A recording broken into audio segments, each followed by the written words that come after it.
There's some essential things you just gotta know if you're gonna have any success on the pottery wheel. And the first one is, you gotta start with a clean wheel. So if you get to the wheel and it's a mess, scrape off the extra clay and wipe it down until it's clean and dry. Form your hunk of clay into an egg shape, hold it upside down and line it up with the center of the wheel, and then firmly smack it down. You have to smack it down firmly. Boom!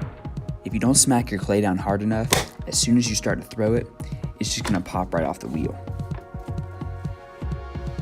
Now that your clay is set, you need to get your body set. Make sure you're scooted up as close to the wheel as possible with your feet on the wooden pallet that the clay is on. If you're on the other wheel, make sure your feet are on top of the paint jars that are on either side of the wheel. The reason your feet have to be on top of the paint jars or the wooden pallet is so that our knees can be high enough to be above the lip of the wheel, like that. We need our knees and our thighs to rest our elbows on as we work with the clay. If you're in that position, you'll be set to throw. Now you can turn the wheel on. If you're on the wheel with the tan top, flip the switch forward, and that will begin the wheel spinning in a counterclockwise position, and that's good. If you flip the switch backwards, it's going to begin turning the wheel in a clockwise position, which is in reverse. We won't need to use the reverse position at all, so make sure that wheel is always spinning in the counterclockwise position.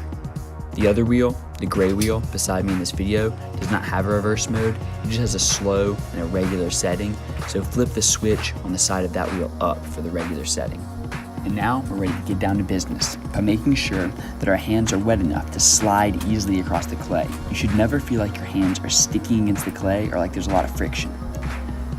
Cover your hands in water, cover your clay in water, and you'll be ready to cone and center. When you cone, you just squeeze the clay with the bottoms of the palms of your hands so that it forms into a cone shape. Make sure that your elbows remain on your knees and thighs. Start at the base of the clay and squeeze your palms together until it begins to become skinnier. Never actually push the clay up with any upwards force, or that will cause the top of it to pop off. You just squeeze and the clay will naturally form into that cone shape.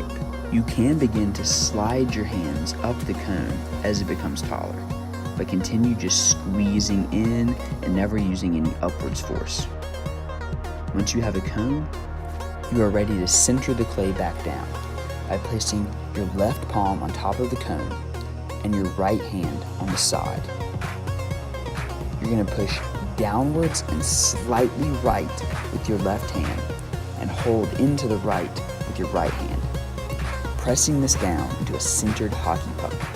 Make sure that your elbows remain on your thighs and you don't let the clay bump your hand around.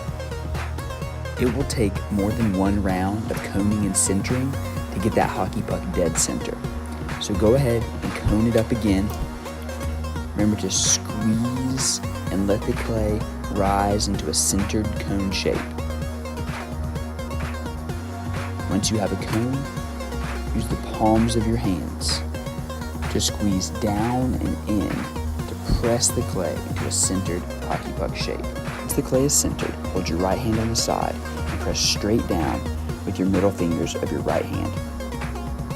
Keep pressing down until you can feel that there is about a pinky's width of clay left at the bottom of your piece. Once you've gone deep enough, you're ready to start pulling the walls up. You do that by locking your thumbs together and using your middle fingers to squeeze and slide up the walls of the clay to make them thinner and taller. Your elbows stay on your thighs, your thumbs stay locked, and your fingers squeeze and slide up.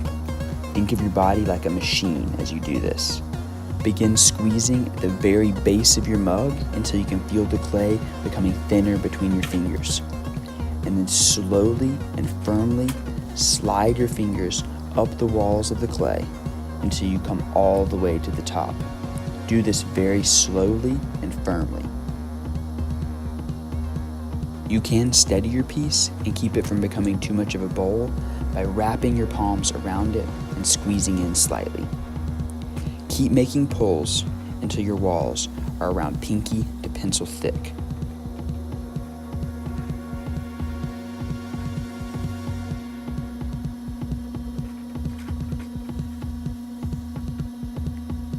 Keep your hands wet as you do this, and think of your body like it's a machine. Once you have a piece with thin walls, you can grab your wire tool and cut it off from the left to the right. Turn your wheel off. If you're happy with your piece, you can use some ribs to shimmy it off the wheel and set it to the side. Or you can put it in the scrap bin if it's not worth keeping. Scrape any extra off your wheel and wipe it down for the next person. And remember, learning to throw on the wheel takes a couple tries to get the hang of it. So stay in there, be patient, be confident, you'll get it.